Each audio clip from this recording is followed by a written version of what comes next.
आज महाराष्ट्राचा हा नववर्षाचा सण आहे।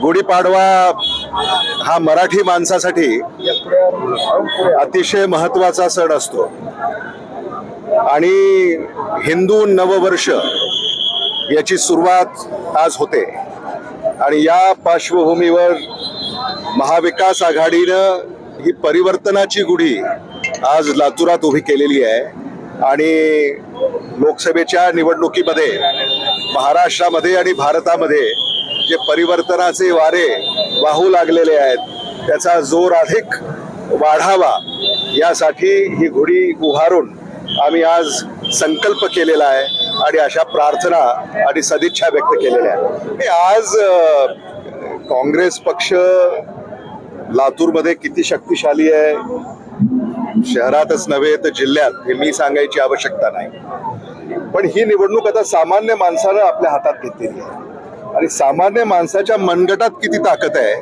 हे मी आपल्याला सांगायची गरज नाही आणि सामान्य माणसाचं मनगट हे आज या निवडणुकीमध्ये हे जे सत्ताधारी आहेत यांना धडा शिकवल्याशिवाय राहणार नाही। मला असं वाटतं त्या मित्र पक्षाची भारतीय जनता पक्ष ज्या पद्धतीनं पिळवणूक करताय हे आता आपण सारेच पाहतोय। त्यांना बोलता येईना आणि सांगता येईना, त्याच्यामुळं याचे पडसाद हे लोकसभेच्या निवडणुकीमध्ये उमटतील आणि याचे परिणाम हे विधानसभेला आपल्याला पाहायला मिळतील।